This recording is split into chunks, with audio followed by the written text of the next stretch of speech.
हाँ, गजब की लिक्विडिटी है। और देखिए क्या मोमेंटम है अक्रॉस एसेट क्लासेस, जैसे नीरज जी कह रहे हैं, जो आपने तब और अब देखा था। हर एसेट क्लास, चाहे वो इक्विटी हो, कच्चे तेल का बाजार हो, सोने के मार्केट्स हो, सब में उछाल के साथ कामकाज हो रहा है। जहां छोड़ा था उसके ऊपर ही स्तर आपको आज सुबह सुबह नजर आएंगे। और हो क्या रहा है दुनिया भर में, देखिए इकोनॉमीज को पंप करने की कोशिश हो रही है। जैसे कि यूके में चांसलर ऑफ एक्सचेकर है ऋषि सुनाक। चांसलर ऑफ एक्सचेकर मतलब आसान शब्दों में यूके के फाइनेंस मिनिस्टर हैं। उन्होंने एक कह लीजिए मिनी बजट पेश कर दिया है, जिसमें उन्होंने 50% डिस्काउंट दिया है यूके के सिटीजन्स को, ताकि वो जाएं और बाहर जाके खाएं। Monday to Wednesday discount applicable होगा और यहां से लेकर अगस्त तक ये डिस्काउंट चलता रहेगा। तो यूके सरकार उसकी भुगतान करती हुई आपको नजर आएगी। असल में कुल मिलाकर $2 बिलियन का किक स्टार्ट स्कीम ऋषि सुनाक साहब ने। ऋषि सुनाक पता है कौन है? नारायण मूर्ति जो है हमारे इन्फोसिस के फाउंडर, उनके सन इन लॉ, वो वहां के फाइनेंस मिनिस्टर हैं। $2 बिलियन की किक स्टार्ट स्कीम अनाउंस करी है। स्टैंप ड्यूटी में प्रॉपर्टी मार्केट्स में रिलीफ देने की कोशिश की जा रही है, इकोनॉमी वहां के प्रॉपर्टी मार्केट को स्टिमुलेट करने के लिए। ये यूके में हो रहा है। इस बीच एक और अच्छी खबर, दुबई रीओपन कर दिया गया है इंटरनेशनल टूरिस्ट के लिए। तो मच नीडेड बूस्ट की जरूरत थी दुबई की इकोनॉमी को, उसके लिए टूरिस्ट आने की इजाजत दी गई है। हम लोग जानते ही हैं कच्चे तेल में किस तरह की पिटाई हुई है, तो मिडिल ईस्ट का क्या हाल हो रहा है उस पिटाई के चलते। इसीलिए उनके लिए टूरिज्म दूसरा सबसे बड़ा एवेन्यू था। तो दुबई ने भी टूरिस्ट इन्फ्लोज की मंजूरी दे दी है। तो आप लोग यहां वाले मंजूरी करते हैं तो आप लोग दुबई घूमने जा सकते हैं। अच्छा, मैं भी अपनी तरफ से कोशिश कर रहा हूं नीरज जी। कल मैं ना जाके बाहर से समोसे खरीद के लाया, तो मेरी बीवी ने उस मसाला बाहर निकाल के उससे आलू के पराठे बना दिए। बाहर का नहीं खाना है तो नहीं खाना है बस। तो हमने वो तो समोसे से आलू निकाल के पराठे बनाए। लेकिन चलिए कई, अच्छा स्क्रीन पे आपको लक्ष्मण भी नजर आ रहे होंगे। लक्ष्मण की एक और, लक्ष्मण ने कहा था रियल एस्टेट सेक्टर को बहुत तगड़े बूस्ट देने की तैयारी हो रही है, आपको याद होगा, है ना। तो वो लक्ष्य एक रेंटल हाउसिंग को लेकर अच्छे डेवलपमेंट्स आ रहे हैं। लक्ष्मण के पास जाऊंगा और आज पता नहीं वरुण का नदारत है, तो नीरज जी की मदद लूंगा, उनसे जानूंगा आज के इंपॉर्टेंट स्टॉक्स से न्यूज कौन से होने वाले हैं। लेकिन पहले मैं अब वीरू के पास जा रहा हूं। वीरू, संकेत अच्छे, liquidity flow strong, Neeraj ji जैसे मेंशन कर रहे हैं, तो कोई घबराने वाली बात एटलीस्ट संकेतों के लिहाज से तो नजर नहीं आ रही है। लेकिन कल वो एक फाइनली एक profit taking I, much needed थी शायद, क्योंकि थोड़े से ओवरहीटेड लग रहे थे भारतीय बाजार। लेकिन उस प्रॉफिट टेकिंग के बाद एक्सेसेस कितने वाइप आउट हुए, क्या कुछ कंफर्ट जोन में खरीदारी करने के या नहीं? क्योंकि वीरू ने जो कल लेवल्स दिए थे, मैं एक बार मेंशन करना चाहूंगा। वीरू ने कहा था निफ्टी पे 10,850 के स्तर, 10,848 के लेवल हम छू के घूमे, प्रिसाइसली उन्हीं लेवल से। वीरू ने कल निफ्टी बैंक में 23,050 की बात करी थी, 23,080 कल निफ्टी बैंक के हाईज थे। तो एकदम वो स्तर और वहीं से भारतीय बाजार घूमते हुए नजर आए थे। लेकिन वीरू अब बताइए आज के लिए क्या होगा? देखिए, गुड मॉर्निंग आशीष। वो एक मच रिक्वायर्ड रिट्रेसमेंट था, वो जरूरी था आशीष, क्योंकि बाजार ओवरहीटेड था। बहुत सारे इंडिकेटर्स आपके ओवरहीटेड थे। देखिए आशीष, एक और चीज है कि कल इंस्टीट्यूशंस ने प्रॉफिट बुकिंग को एक अच्छा जरिया समझा। और आप देखिए 1,000 करोड़ रुपए की सेलिंग एफआईएस की, डीआईएस की करीब 853 करोड़ रुपए की सेलिंग। एफआईएस ने कल भर के, अगर आप देखें, स्टॉक फ्यूचर्स में प्रॉफिट बुकिंग करी और करीब 10,000 कॉन्ट्रैक्ट शॉर्ट किए, 1175 करोड़ रुपए की उनकी सेलिंग थी। इंडेक्स फ्यूचर्स हालांकि उन्होंने बाय किया, लॉन्ग किया लोअर लेवल्स पे, 2800 कॉन्ट्रैक्ट शॉर्ट भी कवर कर लिए। लेकिन इंडेक्स ऑप्शन में आशीष वो आज के सेशन के लिए 22,000 पुट लॉन्ग करके गए हैं, हालांकि 14,000 उन्होंने पुट शॉर्ट भी की है। आशीष, याद रखिए इस वक्त बैंक निफ्टी बहुत स्ट्रांग है और निफ्टी और एक रिट्रेसमेंट के लिए, थोड़ी सी गिरावट के लिए ड्यू लगता है मेरे को इन इंस्टीट्यूशनल डेटा को देखने के बाद। अब एक और चीज हुई है कल आशीष, आज के वीकली कॉन्ट्रैक्ट में, यानी 9 जुलाई के वीकली कॉन्ट्रैक्ट में पुट्स का ओआई शेड हुआ है। पुट्स का ओआई शेड होना अच्छा संकेत नहीं होता है। पुट राइटर का कन्विक्शन जब नहीं होना तो ट्रेड में तुरंत नहीं कूदना चाहिए। देखिए 2 हफ्ते से मैं रोज कूदता हूं, रोज सुबह ट्रेड लेता हूं, लॉन्ग पैसा बन रहा था।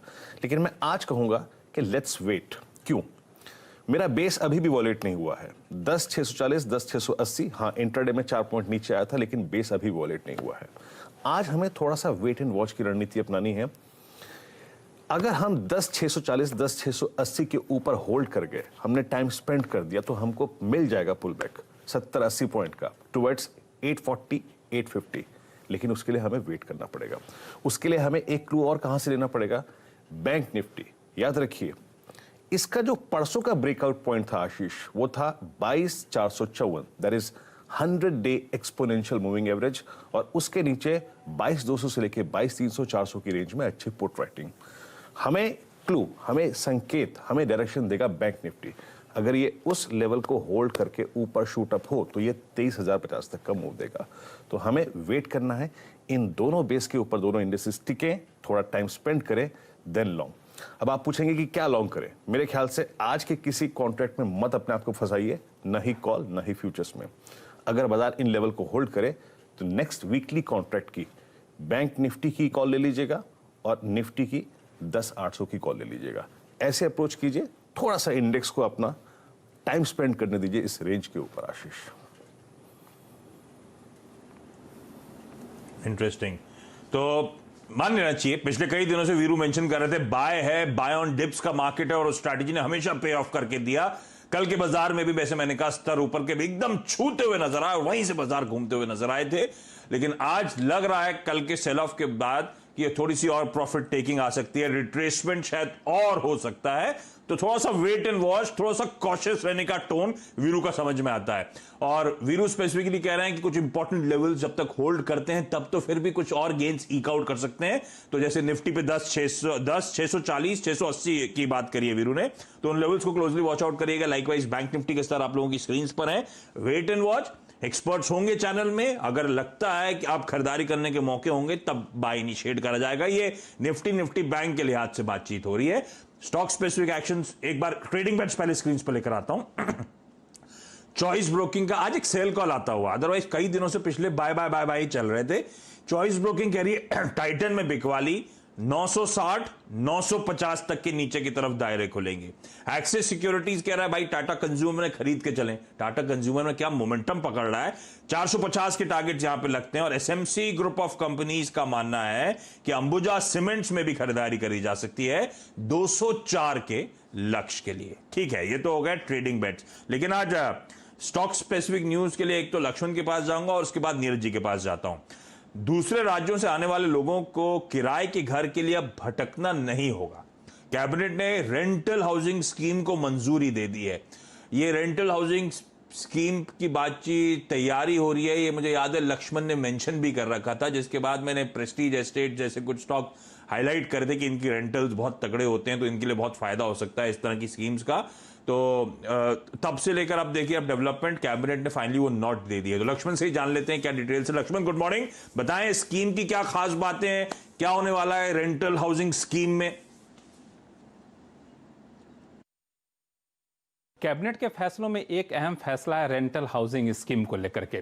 दरअसल शहरी इलाकों को जो माइग्रेंट वर्कर है उनके लिए अगर कोई निजी कंपनी अपनी ज़मीन पर अपने पैसे से रेंटल हाउसिंग प्रोजेक्ट लगाती है तो उनको सरकार टैक्स में रियायतें देंगी।